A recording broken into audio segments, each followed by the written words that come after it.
这个呢是我们黄老师特别讲到水、茶叶跟紫砂壶。我真喜欢他每个题名啊，都是他不只讲茶叶，他最主要讲水啊。可是他说，最近这几十年，习惯了味道的茶叶都不知道哪儿去了，茶叶们都乱了方寸。难得遇上以前平日日子像老朋友的铁观音咯、铁罗汉、水仙种了，都不见了啊！眼前只能是来什么喝什么，好是它，不好也是它，是越漂亮的包装越让人胆战心惊。茶叶的好不好要由它告诉你为准，你自己认为好的算不得数。这是一种毛病，要改，可是要习惯。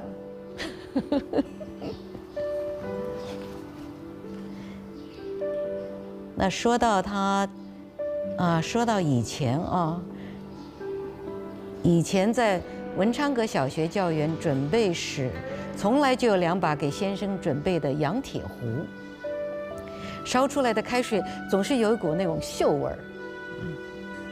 在文昌阁做过先生的都会难忘这个印象。不知道现在还用不用洋铁壶烧开水泡茶？我们那天真的就在他的院子里啊，就用这个洋铁壶，真的是烧开水泡茶，下边摆的还是煤炭。不过有没有锈味儿？还好像真没有锈味儿了。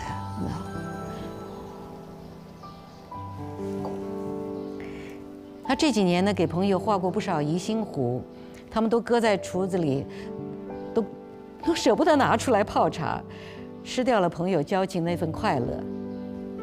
傻，砸破了居上补丁，再放回橱子欣赏做纪念，不一样吗？这就是黄老师的这种个性啊，不一定每个事情都要那么就是一定是就是完美，就是永远完美，破了没关系，补一补还挺好的。在紫砂壶上面画水浒人物是去年和朋友小柳聊天之后，就手兴趣做出的决定，然后就当真去了宜兴。记得一个外国老头曾经说过，事情一经开始就完成了一半，底下的一半就容易了。我很欣赏他这句话，仅仅是因为年纪大了，找点有趣的事做做而已。长天之下，空耗双手总是愁人的。你看，永远都守住不停。他都说过，他说我的心很忙，我的手也很忙，哪有事儿去，哪有那个闲情去管那些乱七八糟的事儿，你知道？给这本册子以笑容和个性的是几位有见识的快乐的年轻人，他们哪里像个编辑，简直是这100多把茶壶和我的舞伴，合着拍子互相欣赏的跳舞，一种团圆的欢欣活动。这本册子带来的年轻生命力，最得意的当然是我这个老头。永远不老的老头。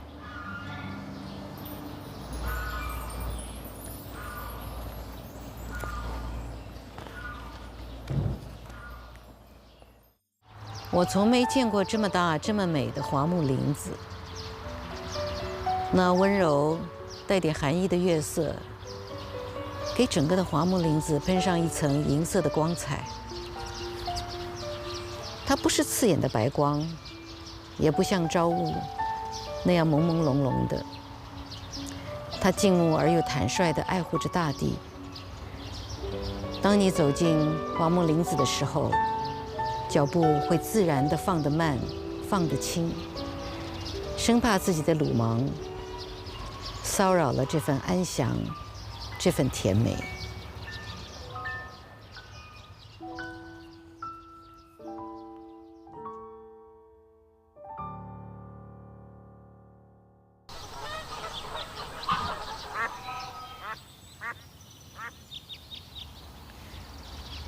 在颐和园见到个女孩子，你很漂亮，可能自己不知道。你很潇洒，是在工厂里练的吧？干嘛你一个人到颐和园来？没带水壶，口干了怎么办？你口袋里有钱，我知道你不会乱花。你一个人在谐趣园逛来逛去，踢里踏啦，穿一套沾满油灰的工作服，手里拿着一根杨柳枝。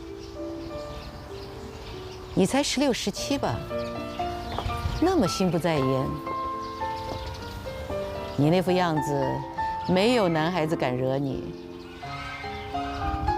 我多么想跟你说话，我也不敢，因为我也有个跟你一样大的女儿，她在很远很远的地方。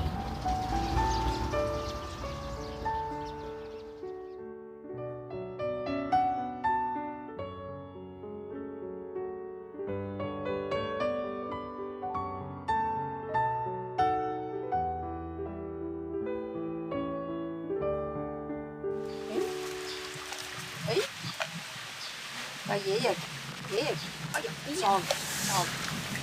照顾，对，你看在爷爷那儿呢，你趴下嘛，大哥大趴下，哎，趴下，哎，你看爷爷呢，爷爷是，轻轻的，哎，不能使劲，哎，轻轻的。那在意大利也养了很多狗狗是吧？现在只有一只，我有3匹小马。哦，我们那个坡上有很多橄榄树，橄榄树底下有很多草，那个草好漂亮的一种，像头发一样的草，但是得请人割，不割就不好。那结果怎么办呢？就养马去吃。其实妈妈要是没和爸爸一起，自己是一定不会养什么动物的。她天生不是那类人，但过着过着就过到一块儿了。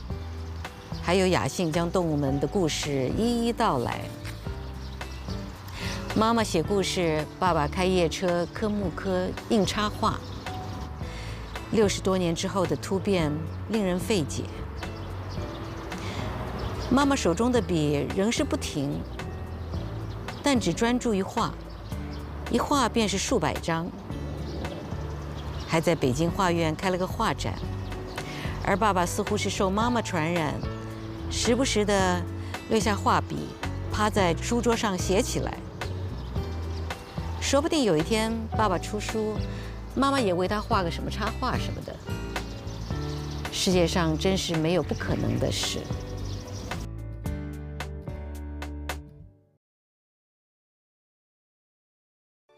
旭子所在的明教馆来了一位年轻漂亮的广东姑娘张梅溪，成为了所有人瞩目的对象。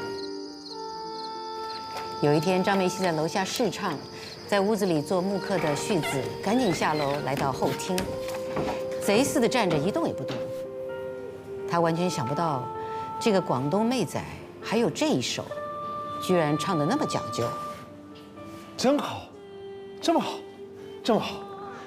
我在刻木刻，听到巴哈的圣母颂，我才赶下楼来，正好是波涛开始。我怕打扰你们，一直不敢出声。Miss 张，你唱的真好，起初我还以为是收音机。我听你吹小号，你也学音乐的，贵姓？张，我刻木刻，喜欢一点音乐而已。木刻？是的，木刻。什么是木刻？用木板子刻出的画。为什么要用木板子刻画？对不起，我不是有意的。不是这个意思。我楼上小火炉子做了一壶水，我怕干了，我上去了。谢谢啊，谢谢。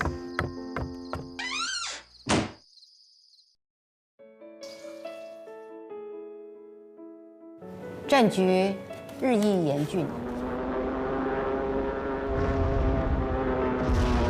每每警报响起，大家会选择躲在桃江岸边的树林里。原先大家都是躲在一块儿，后来旭子和梅溪会悄悄地躲在别的地方。他们早已选定了一个落脚点。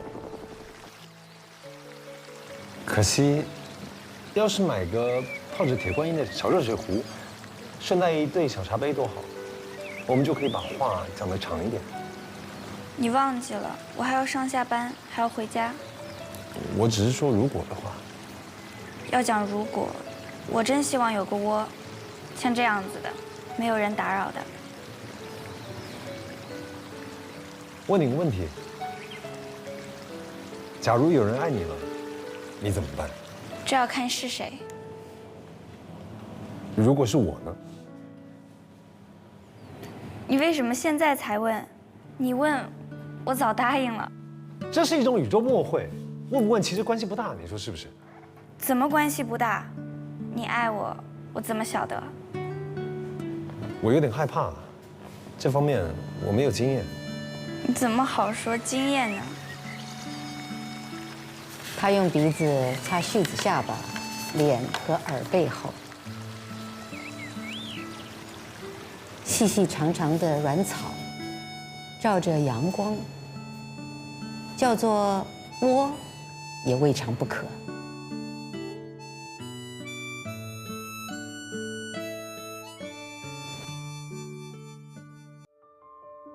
两人恋爱后，梅西的家人看不起这个穷小子，提出了强烈的反对。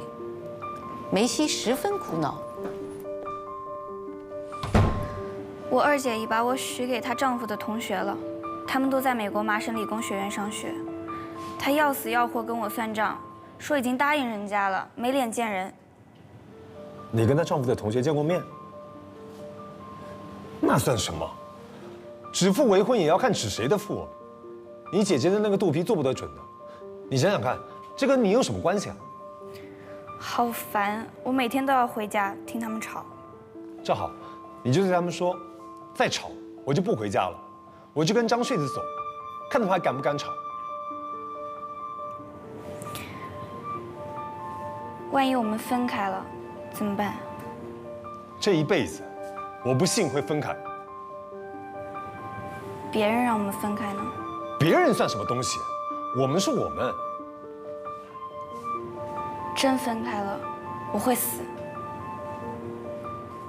死面前，好多活路。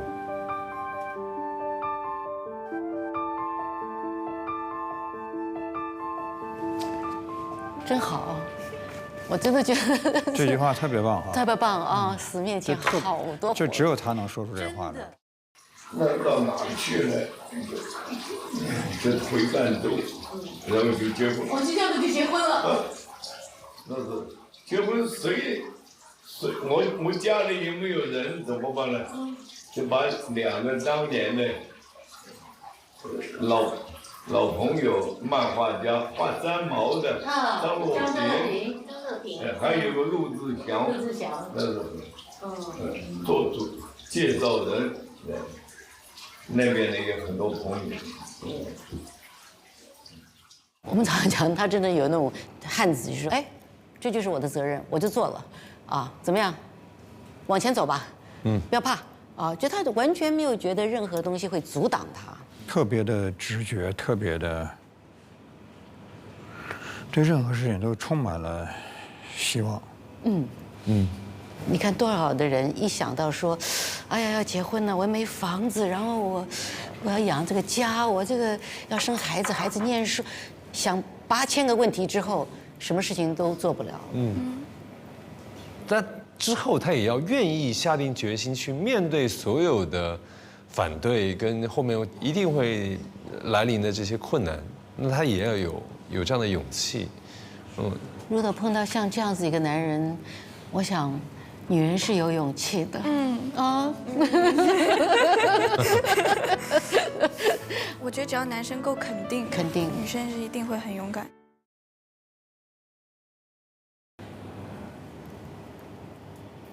他是有一个什么代表团要出国，然后呢，让黄老呢画一张凤凰涅槃，他就用了1个月时间就把这张画画出来了。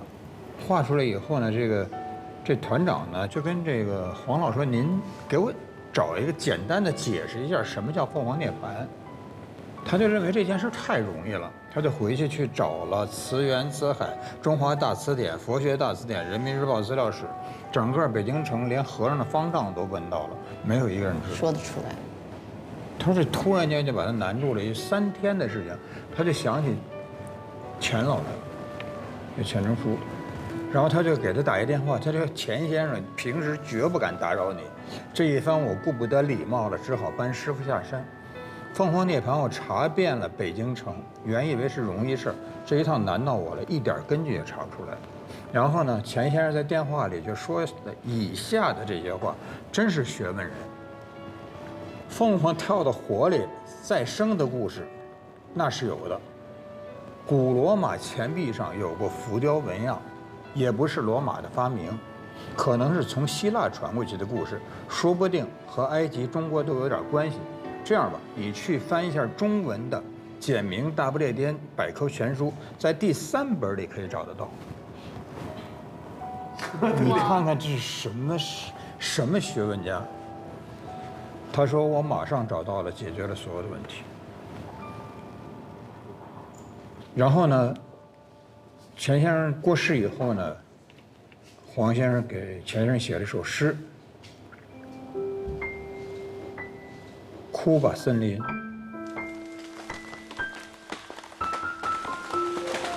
该哭的时候才哭。不过你已经没有眼泪，只剩下根的树不再活。所以今天的黄土是森林的过去。毁了森林，再下雨治水何用？更遥远的过去还有恐龙啊。今天给未来的孩子只留下灰烬吗？孩子终有一天不知道树是什么，他们呼吸干风，树，未来的传说。那一天，如果还有一种生命叫做孩子的话，这句话太厉害了。看黄老写这些东西的时候，当你发现他确实在你生命里跟你有关照。你会觉得挺感慨的，真的很感慨，就是教育的问题。这个教育确确实实是，你像黄老啊、钱老，他们都是教书，其实都是在做教育，是生怕这些东西流失了。流失。而且我也是教书吧，后来也算是教书，也是越到后面越觉得教书真的重要。我觉得除了教书之外，还有就是我们自己留下来的什么东西，就是我们自己的作品，我觉得也是一种教书，你知道吗？就今天我们坐在这里讲的话，其实你只是用另外一种方式也是用不同的方式去传播一些东去西，传播。是，当然是。就像中央档案讲说，传播的重要性是。到底我们留给下一代或者留给现在的孩子？那要鼓励他，其实你在做的事情跟他在做的事情是一样的。我想做的事情就是传递爱，就让很多没有我这么幸运的人一起感受到更多的爱。对。可是会不会有许多现代的有些人会觉得说，哦，你好奇怪哦，你讲的东西有点哇，你好唱高调啊，你是挺好的，你就没事就跟他们说，他不接受你也跟他说。对，我就是说我身边的那些朋友就是被我说对了。对，我有很多特别棒的朋友，他们都是被我说到志同道合的。就本来我们可能不是一条路，但说着说着，我们就开始慢慢的，大家都是一条心的，想要一起做一些这样的事情。如果能到90的话，可能跟朋友一起经常见面、聊聊天这种。90岁的时候，我希望避世的那种感觉。到老了能有自个儿喜欢做的事儿，我觉得这挺好的。跟我老公在海边散步吧。可能不在了。跟我的后代一起在一块儿。90岁我还活着吗？可能在养老院吧。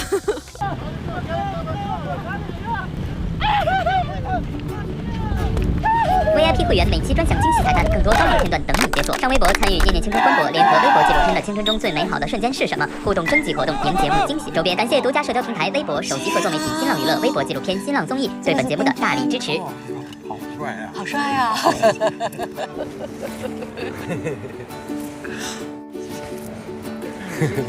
大家好，我是丁之珍珠。今天呢，我分享一下礼堂青春。